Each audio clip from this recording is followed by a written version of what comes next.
Habis sunat juga bisa cedera saluran kemih ya. Kok bisa dok, habis sunat juga bisa terjadi hal ini? Ya, pada akhirnya pasiennya nggak bisa kencing sama sekali. Ya. Dok, kemungkinan terburuk terjadinya trauma uretra apa? Kemungkinan yang paling buruk? Nggak bisa kencing lewat bawah jadinya, harus lewat perut seumur hidup. Assalamualaikum warahmatullahi wabarakatuh. Halo Sobat Sehat, bertemu lagi bersama aku Syarifah Nanas di podcast Dokter Talk edisi SMF Bedah di RSUD Dr. Haji Muhansari Saleh, Banjarmasin. Dan kali ini kita bakal ngebahas hal yang sangat menarik banget, tapi mau nanya dulu nih, gimana kabar Sobat Sehat? Baik ya? Semoga dalam keadaan baik, dan mungkin yang sedang sakit semoga segera diberi kesembuhan, karena tentunya menjaga kesehatan itu adalah hal yang sangat penting banget gitu ya. Nah, kali ini kita bakal ngebahas yang aku bilang menarik gitu ya, yang mungkin beberapa di antara Sobat Sehat ngerasa kayak asing. Ini apa sih gitu, tentang apa gitu ya. Nah, kita bakal ngebahas terkait trauma uretra yang aku sendiri mungkin kayaknya baru dengar gitu ya. Nah, kita bakal ngobrol nih ya di sini, dan aku nggak sendiri tentunya ya, sudah bersama dengan Dr. Nurriza Perdana SPU atau Dr. Riza. Halo dokter. Halo, ya. Gimana kabarnya hari ini? Baik, mudah-mudahan harinya cerah. Iya, semoga harinya cerah ya dok ya. Iya. Gimana aktivitasnya padat dok hari ini? Alhamdulillah lumayan padat. Lumayan ya. padat, cerah supaya mood hati juga Mood cerah gitu ya dok ya. Bisa jalan-jalan kemana-mana. Oke, nah ini kita pengen ngomongin trauma uretra yang aku bilang tadi, kayaknya Sobat Sehat di rumah agak nggak familiar dengan kata-katanya ya. Kali ya. Kalau traumanya sih mungkin cukup familiar gitu tapi dok. uretranya Uretranya nggak familiar. Jadi trauma uretra itu apa tuh, kejadiannya banyak banget di sini di Banyak Kalimantan ya, dok, Selatan, apalagi di daerah seperti kayak daerah antara Kalsel dengan Kalteng, kejadian kecelakaan itu banyak sekali kejadiannya. Dan itu banyak menimpa kaum muda justru yang masih umur 15 tahun ke atas. Wah, muda banget ya dok ya. Yang baru belajar nyetir, yang baru belajar nyetir sepeda motor, itu banyak sekali kejadiannya. Kebanyakan kecelakaan lalu lintas gitu ya dok? Kecelakaan lalu lintas itu yang pertama. Yang kedua terbanyak itu karena kecelakaan sepeda, terbentur stang. Biasanya itu yang sering kejadian. Tapi ini secara umum terjadi di laki-laki dan perempuan? Iya, laki-laki bisa, perempuan bisa. Jadi uretra itu adalah saluran perkemihan kita. Nah, jadi saluran yang bisa membuat kita jadi berkemih dengan lancar. Ibaratnya kalau daerah situ terbentur alias kena trauma, yang terjadi kan kita nggak bisa berkemih, daerah uretranya bengkak dan berdarah dan lain sebagainya. Makanya ini sangat-sangat kan kalau di dunia ini ya, kita nggak bisa kencing dan nggak bisa BAB itu sesuatu hal yang sangat krusial. Sangat krusial sekali, betul. Sangat vital. Jadi ibaratnya kalau orang nggak bisa kencing itu udah sakitnya luar biasa. Pasti yang akan didatanginya rumah sakit yang pertama, dan pertolongan pertamanya juga harus ke rumah sakit ya. Jadi kebanyakan trauma uretra itu bisa mengenai laki-laki dan perempuan. Kebanyakan itu kalau yang terjadi di Banjarmasin itu karena kecelakaan lalu lintas. Jadi kalau kecelakaan misalnya selangkangannya kebentur dashboard mobil, setir mobil, seperti itu, atau terbentur benda-benda lainnya.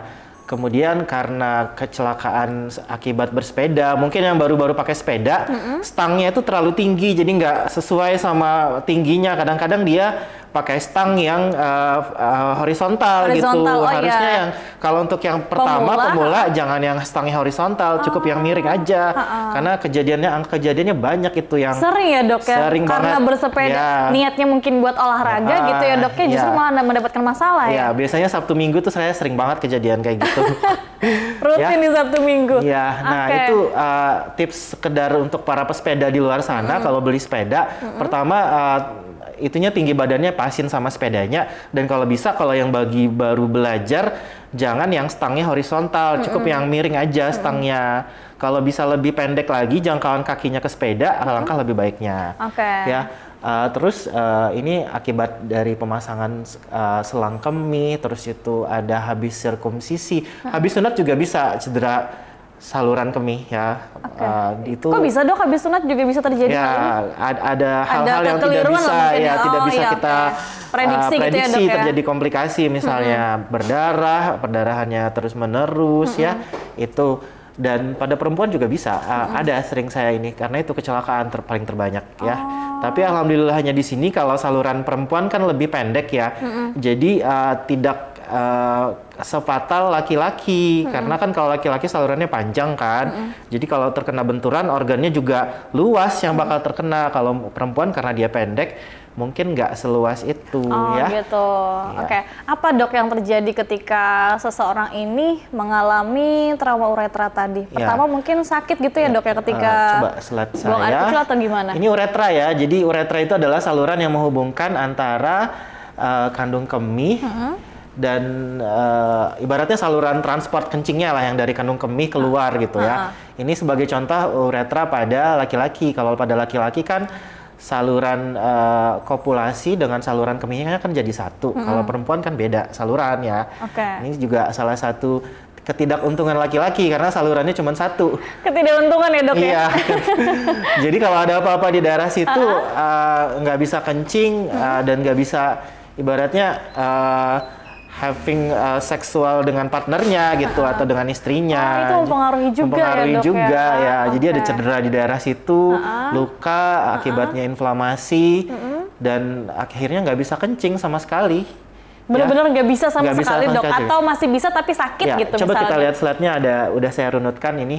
Jadi gejala-gejalanya yang pertama itu ada buang air kecil berdarah. Jadi kalau kita habis terbentur oleh kecelakaan, kena dashboard, kena setir, kena apapun itu benda tumpul maupun benda tajam, ya jadi yang pertama kali gejala yang muncul adalah kencingnya berdarah. Oh, kencingnya berdarah. Ya. Terus ada darah di muara saluran kencingnya, di muaranya. Nah, seperti pada gambar ya. Nah, itu urin tampungnya kita kencingkan, oh ternyata banyak darah. Terus pada akhirnya pasiennya nggak bisa kencing sama sekali. Sama sekali nggak bisa kencing dan itu fatal banget.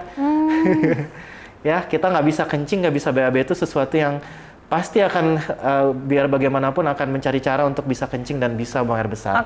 Tapi itu sudah pasti keluar darah dok? Iya, tanda awal cardinal sign-nya, tanda awal yang bisa dideteksi yang paling utama keluar darah. Karena kan benturan ada pembuluh darah yang cedera kan, terus kita kencing juga nggak bisa karena daerah tersebut radang salurannya, kencing nggak bisa lewat, ya salurannya buntu ibaratnya. Saluran pipanya, bayangkan ini pipa PDAM buntu, mampet itu gitu ya dok ya? Nah, sama kayak logikanya kejadiannya kayak gini. Iya, karena radang tadi, karena ada inflamasi radang tadi. Lalu dalam hal ini penanganannya gimana dok? Segera ke IGD. Ke IGD? Ya, nggak ada satupun yang bisa kita lakukan. Di rumah jadi wajib ya, ke IGD, harus ketemu dengan ahlinya. Jadi kalau di rumah sakit daerah itu insya Allah pasti, kalau di Kalimantan Selatan mungkin daerah Banjarmasin aja yang ada dokter urologinya, kalau di kabupaten belum ada. Jadi wajib ke IGD. Syukur sekali di Banjarmasin dokter urologinya ada 6. Kalau di kabupaten nggak ada urologi, mau nggak mau mereka harus merujuk ke Banjarmasin. Dan itu harus menahan rasa sakit. Iya, menahan rasa sakit sepanjang jalan. Gimana yang dari Kota Baru sampai ke Banjarmasin? Ya, mungkin nanti akan ada pertolongan pertama oleh dokter IGD yang misalnya ada di kabupaten dengan melakukan kencing darurat dari perut. Nah, tapi nggak semua dokter juga bisa ya. Tapi itu pertolongan pertama dulu daripada dia nggak bisa kencing. Ya. Oke, ya. Intinya adalah sebagai seseorang yang mungkin mengalami hal tersebut tidak ada pertolongan sama sekali selain memang harus ke IGD, ke rumah sakit gitu seeking ya. for the professional. Jadi harus ke IGD. Apapun ceritanya, biar di daerah manapun, biar di tempat manapun, wajib datang secepatnya ke IGD. Ya. Kalau misalkan terlambat nih dok, penanganannya apa yang terjadi kira-kira? Terlambat dalam artian dia nggak bisa kencing terus dibiarkan berlama-lama gitu maksudnya. Ya dia nggak bisa kencing kan akhirnya, jadi kan nyerinya luar biasa, nggak bisa kencing itu. Kita aja yang nahan kencing biasa kebelet pipis kan udah nyeri, apalagi dia yang udah berjam-jam misalnya nggak bisa nyeri, pasti nyeri sekali kan, bisa sampai pingsan. Pengobatannya gimana dok? Apakah harus dioperasi atau gimana? Iya, operasi. Operasi satu-satunya ya? Iya, operasi. Dioperasi itu gimana dok? Apakah nanti darahnya nanti saya jelaskan di slide ya. Ya, ini tadi kan trauma uretra itu dibagi jadi dua kan secara umum. Ada yang anterior, ada yang posterior. Jadi uretra itu dibagi dua, ada yang bilik depan, ada yang bilik belakang. Nah, bilik belakang ini dekat dengan tulang. Jadi biasanya kalau ada banyak trauma, termasuk cedera panggul juga, biasanya juga ada cedera uretranya, ya. Ini contoh-contohnya tadi seperti bersepeda. Terus juga saya temukan itu kayak erotik seksual. Jadi dia memasukkan dalam saluran uretranya itu benda-benda kayak pinset, itu kayak di foto. Terus ada banyak sekali jarum gitu yang erotik cause, yang psychogenic cause. Terus ini tanda-tandanya pasti yang pertama keluar darah dari OUE, terus dia bengkak sama sekali, lihat aja tuh, bengkak banget kan? Itu ada bekuan darah banyak dan di situ ada radang hebat di situ. Oke, artinya adalah di sisi lain ini terjadi karena ketidaksengajaan, misal bersepeda gitu ya. Iya. Tapi di sisi lain ada juga yang sifatnya mungkin kesengajaan sendiri, itu gimana ya dok? Iya kan ya dok ya? Ya itu mesti kita mesti konsul ke psikiater segala macam untuk tindakan lanjutannya ya. Jadi pertolongan pertama sebenarnya yang perlu dilakukan adalah pemasangan selang. Tapi kalau dalam keadaan trauma ini, guideline dari spesialis urologi di Indonesia tidak menganjurkan orang awam ataupun dokter yang belum terlatih untuk melakukan pemasangan kateter. Jadi pemasangan kateter harus dilakukan oleh by profesional, harus dengan ahlinya. Nggak bisa dengan mungkin harus ke spesialis urologi sih sebenarnya yang melakukan pemasangan kateter. Karena itu bukan kasus biasa, bukan kasus normal biasa gitu. Tujuannya masang kateter itu apa dok? Biar bengkaknya hilang dan dia bisa berkemih kembali. Oke. Dan itu tidak bisa dipasangkan oleh dokter secara yang tidak khusus yang gitu tidak ya, berkompeten. Yang tidak kompeten, emang harus dokternya gitu. Ya, dari guideline kami itu harus by profesional, by urologist, harus dokter urologinya sendiri yang memasang. Makanya beruntunglah tempat-tempat yang ada dokter urologi, terutama di Banjarmasin. Di Banjarmasin. Karena bisa cepat ditangani. Oke, nah kalau ngomongin gaya hidup dok yang mungkin bisa menjadi penyebab juga selain dari yang mungkin sudah kita bahas nih, ada lagi nggak sih yang lain gitu? Ya, yang pertama tadi kan karena bersepeda kan, jadi kita nggak usah sok mahir dulu deh bersepeda. Nggak usah, iya dulu ya dok ya. Walaupun gaya kayak gitu, jadi jalani aja, terus pilihlah sepeda yang benar-benar sesuai aman gitu dan sesuai dengan tinggi postur kita segala macam. Jangan pilih sepeda mahal yang akhirnya nanti dapat menyengsarakan ya. Iya, betul. Ya, itu yang pertama. Terus kalau untuk yang by erotik itu kan ada dampak psikologis juga sebenarnya kan. Jadi itu harus rutin memeriksakan ke dokter psikiater juga. Takutnya ada kelainan orientasi gitu ya dok ya? Iya, ada. Nah, mekanismenya gimana dok kalau trauma uretra ini? Iya. Jadi ada mekanismenya sederhana sebenarnya. Jadi ada benturan langsung ke saluran, ke selangkangan ya. Selangkangan bahasa awamnya ya. Selangkangan. Jadi uretra itu paling luas daerahnya di selangkangan. Jadi ada direct trauma langsung ke selangkangan. Habis itu kita ada berdarah, terus bengkak. Jadi itulah yang mengakibatkan trauma uretra ya. Nah, itu keywords-nya itu trauma pada selangkangan kita sama alat kemaluan kita. Keywords dari trauma uretra. Jadi udah pasti itu terjadi benturan, mekanisme benturan, terjadi bengkak, inflamasi, swelling, akhirnya nggak bisa kencing ujung-ujungnya ya. Nah, ini kalau yang saya belum selesai tadi yang posterior itu erat kaitannya dengan ada retak di tulang panggulnya. Oh, ya, bisa jadi, ada keretakan juga ya dok ya? Iya, akibat dari retak tulang panggul dia kan jadinya trauma tajam. Jadi ibaratnya retakan tadi menusuk saluran uretra yang bagian belakang. Nah, jadi kalau pada pasien yang multiple trauma yang udah patah semuanya, panggulnya patah semuanya, segala macam itu patut dicurigai ada juga mekanisme trauma uretra ya. Ya, itu. Baik tajam maupun tumpul ya. Kalau yang tumpul kan benturan benda tumpul, kalau yang tajam kayak pisau langsung, segala macam itu ya. Oh, Nah, kalau dilihat dari beberapa kasus yang mungkin sudah pernah dokter temukan gitu ya, rentan usianya yang paling banyak deh terkena terjadi trauma uretra ini. Sekarang banyak anak SMP. SMP? Iya, karena terlalu pengawasan orang tua nggak terlalu bagus di Banjarmasin. Anak SMP dibiarkan main gitu sepeda motor sendiri, nggak pakai helm, orang tuanya juga nggak ngawasi, akhirnya terjadilah itu. Kasihan loh masalahnya untuk penyembuhan luka, terus operasinya kan bertahap. Operasi pertama operasinya bertahap ya, Dok? bertahap, Nggak bisa sekali? satu kali nggak bisa. Okay. Kalau dalam fase radang inflamasi itu nggak bisa langsung operasi, kita hanya bisa kita pasang selang di perut atau kita pasang selang di bawah, nanti kita sambung lagi. 3 bulan sambung lagi salurannya. Bayangkan selama 3 bulan dia ke sekolah pakai selang, ada apa? Ibaratnya malu kan sama teman-temannya. Jadi kebanyakan anak remaja, belum lagi dampak psikososialnya, anak remaja ini jadi kayak minder, kayak gitu, pakai selang di perut atau di kemaluan selama berbulan-bulan, terus lagi operasinya bertahap, nggak cukup 1 kali. Kebanyakan yang saya tangani itu 2-3 kali operasi baru benar. Nah, jadi sayangilah uretra Anda, ibaratnya saluran perkemihan Anda, jangan disia-siakan. Ya, kebanyakan kayak ngebut-ngebutan, apalagi di Ansari Saleh ini kan ada jembatan di flyover tuh sering ngebut-ngebutan di situ. Ngebut-ngebutan sering ya, jadi Dok, saya udah dapat pasien malam minggu sama pagi, udah dapat banyak pasien, udah koleksinya. Jadi nggak.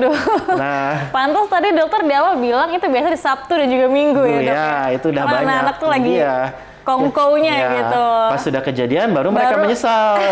Itu biasanya. Jadi ini mungkin himbauan juga buat sobat sehat di rumah yang punya adik yang kisaran usianya SMP 13 gitu ya. SMP, nggak tahu kenapa di Banjarnya SMP udah bisa sepeda motor, padahal kan belum 17 tahun ya. Belum 17 punya tahun. KTP. Betul, jadi mungkin bisa dipantau lah adik-adik kita di rumah gitu ya sobat sehat ya. Semoga tidak terjadi hal-hal yang dikhawatirkan gitu ya, Dok ya. Oke, nah tadi kan kita lihat mungkin contohnya itu yang terjadi pada laki-laki gitu, Dok. Ada terjadinya pendarahan gitu ya. Nah, kalau misalkan pada perempuan, Dok, itu gimana? Apakah dia juga terjadi pendarahan juga atau gimana? Prinsipnya sama ya, cuman karena pada perempuan salurannya lebih pendek dan dia kan saluran perkemihan dengan saluran senggamanya kan beda ya. Kalau laki-laki kan jadi satu, jadi udah ibaratnya kalau laki-laki bikin complicated banget dah gitu. Jadi kalau laki-laki itu nggak menguntungkan sama sekali.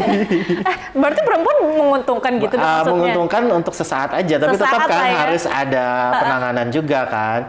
Jadi kalau operasi pada perempuan karena saluran uretranya pendek, biasanya operasinya nggak sejelimet laki-laki, karena kan laki-laki panjang, belum lagi luas jaringan yang terkena juga terdampak pada laki-laki, dan secara kosmetik kan nggak enak kan, bengkak ya. Kalau pada perempuan kan nggak kelihatan ya. Dan operasinya, tapi bukan alasan untuk perempuan untuk ngebut-ngebutan di jalanan. Mentang-mentang itu. Jangan mentang-mentang perempuan ya, Dok ya. Mentang-mentang resiko saya kecil. Tapi enggak juga gitu mekanismenya. Enggak juga gitu pola pikirnya ya. Jadi tetap ada cedera, tapi keuntungannya dia lebih pendek itu mungkin operasinya nggak sekompleks laki-laki. Tapi operasi juga berkali-kali? Tergantung kasusnya.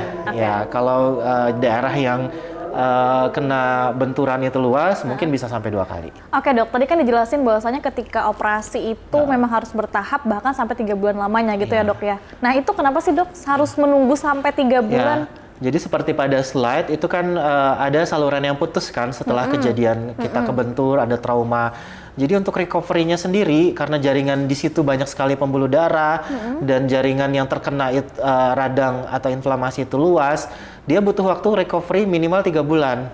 Ya, jadi setelah kecelakaan kita pasang dulu kateter, kalau bisa lewat bawah, tapi kalau buntu total karena dia keblok sama jaringan radangnya tadi, kita pasang selang lewat perut. Tahap keduanya lagi kita sambung itu minimal 3 bulan, jadi nggak bisa langsung disambung ibaratnya. Jadi harus menunggu 3 bulan dulu. Bayangkan kebanyakan itu yang kejadian kecelakaan, sumbatannya kan total, dia nggak bisa pasang selang dari bawah, pasang selangnya dari perut. Nah, 3 bulan itu aja pasang selang dari perut itu udah nggak enak banget ya. Harus kencing dari perut, menunggu 3 bulan.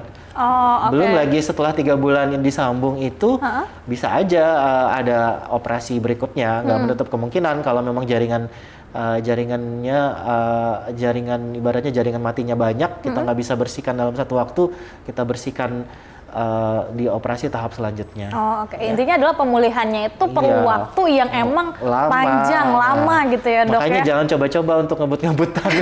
Jangan coba-coba untuk ngebut-ngebutan gitu ya, karena memang itu tadi pengobatannya tidak semudah yang kita bayangkan gitu ya. Dan rata-rata kan yang berdampak itu usia muda, kasihan gitu, masa depannya masih panjang. Dia kan masih sekolah lagi. Bayangkan pasien saya ada yang nggak mau sekolah selama 3 bulan, jadi cuti akademik, jadi sampai nggak sekolah sampai 1 tahun kan jadinya ngepeknya. Oke. Dok, kemungkinan terburuk terjadinya trauma uretra apa? Kemungkinan yang paling buruk deh. Nggak bisa kencing lewat bawah jadinya, harus lewat perut seumur hidup. Seumur hidup? Iya, itu yang paling fatal kalau udah ibaratnya udah benturannya sangat hebat dan kita nggak bisa lagi ngoperasi karena udah nggak ada lagi jaringan yang sehat. Tapi itu masih berfungsi atau hanya sekedar kemihnya saja lewat dari perut? Secara kebutuhan lainnya gitu, Dok? Otomatis untuk kopulasi ataupun untuk ini juga akan terganggu. Karena kan juga pembuluh darah yang di situ yang kena kan efeknya adalah pembuluh darah kan. Jadi perlu banyak sekali terapi yang harus dijalani. Ya apalagi kan usia muda, rata-rata masih belum merit, kawin kan. Ibaratnya nanti suatu saat dia akan kawin dan tiba-tiba ada gangguan daerah situ. Jadi memang perlu banyak sekali terapi-terapi supaya nanti dia suatu saat bisa menikah. Jadi yang fungsi untuk bagian bawahnya itu untuk dia nanti menikah. Oh, oke. Jadi memang ini berkelanjutan ya secara pengobatan juga gitu kan, karena apa ya, vital ya, Dok ya? Iya, sangat vital banget gitu. Organ di situ. Jadi kita harus aware sebagai individu, harus aware kalau misalnya kalau bisa dicegah, jangan sedari dini kita cegah gitu, jangan sampai nanti baru kejadian udah menyesal gitu. Oke. Kalau kita lihat dari pengalaman dokter juga mungkin bertemu dengan pasien, apalagi ada yang sampai tidak mau sekolah selama 3 bulan lamanya gitu, itu artinya sangat cukup menyerang psikologinya ya, psikisnya ya? Iya. Oke. Biasanya kita memang dampingan konsul ke psikiater untuk kasus-kasus kayak gini, jadi nggak berdiri sendiri. Saya juga dengan tim saya ada psikiater khusus yang menangani. Nantinya jangan sampai ini jadi kayak yang fatal yang kita khawatirkan adalah tentang suicide kan, yang bisa sampai bunuh diri dalam tanda kutip itu kan, apalagi mereka usia muda yang ibaratnya masih labil. Ya, jadi mereka harus kita ajak bicara, kita jangan sampai stres, harus dijalani tahap-tahap operasinya, pemeriksaan dan lain sebagainya. Pokoknya jangan sampai lah, dan support keluarga itu sangat berarti. Jadi keluarga harus sangat-sangat mendampingi untuk pasien-pasien seperti ini, jangan sampai ditinggalkan. Alhamdulillah dari beberapa pasien saya itu rata-rata mereka orang tuanya terutama ibunya itu sampai ngantar ke sana kemari, bapaknya juga ngantar ke sana kemari. Jadi sangat support keluarga itu sangat penting untuk pemulihan pasien, karena yaitu karena jangka waktunya lama dan bukan jenis operasi yang satu kali operasi aja sudah selesai gitu. Ada banyak sekali step-step operasi yang harus dijalani karena organ yang terlibat pun sangat vital dan sangat besar. Bahkan kemungkinan bisa operasi lagi ya, Dok ya, meskipun sudah beberapa kali operasi gitu ya. Oke, ini insight baru nih ya Sobat Sehat, dan sekaligus edukasi nih dari Dokter Iza sendiri gitu. Bahkan sudah dijelaskan juga penyebabnya apa, usia rentan terjadi kepada siapa gitu ya. Yang artinya kita emang benar-benar harus aware, bukan hanya untuk diri kita juga untuk orang-orang di sekitar kita, adik-adik kita misalnya gitu ya, atau keluarga di rumah gitu. Oke, dokter, perbincangan ini kan asik banget ya sebenarnya, sangat-sangat apa ya, memberi wawasan gitu buat masyarakat umum gitu. Terakhir deh, Dok ya, untuk pembahasan kita di hari ini, boleh dong kasih himbauan kepada Sobat Sehat terkait dengan apa yang sudah kita bahas. Pertama, himbauan saya pertama, kalau untuk berkendara atau mengemudi itu jangan ngebut, kalau bisa ya santai-santai aja, nggak usah terlalu dikejar-kejar waktu ya. Kalau ingin belajar, misalnya belajar sepeda motor atau mengemudi, itu harus dilengkapi dengan equipment yang tepat. Seperti kalau sepeda motor harus pakai helm ya, harus didampingi orang-orang yang udah ahlinya ya, jangan belajar sendiri. Itu yang pertama ya, karena banyak sekali kasus kecelakaan itu karena baru belajar sepeda motor dia langsung ngebut, kebentur sesuatu, entah itu apa, kejadian. Itu yang pertama. Yang kedua, kalau umpamanya sudah terjadi kejadian seperti ini, udah tanda-tandanya yang saya sebutkan tadi, muncul kebentur bagian selangkangan, bahasa awamnya ya, terus muncul darah di saluran perkemihannya, langsung ke rumah sakit terdekat. Jangan menunda-nunda lagi ya. Kada usah diurut, ibaratnya nggak usah kemana-mana.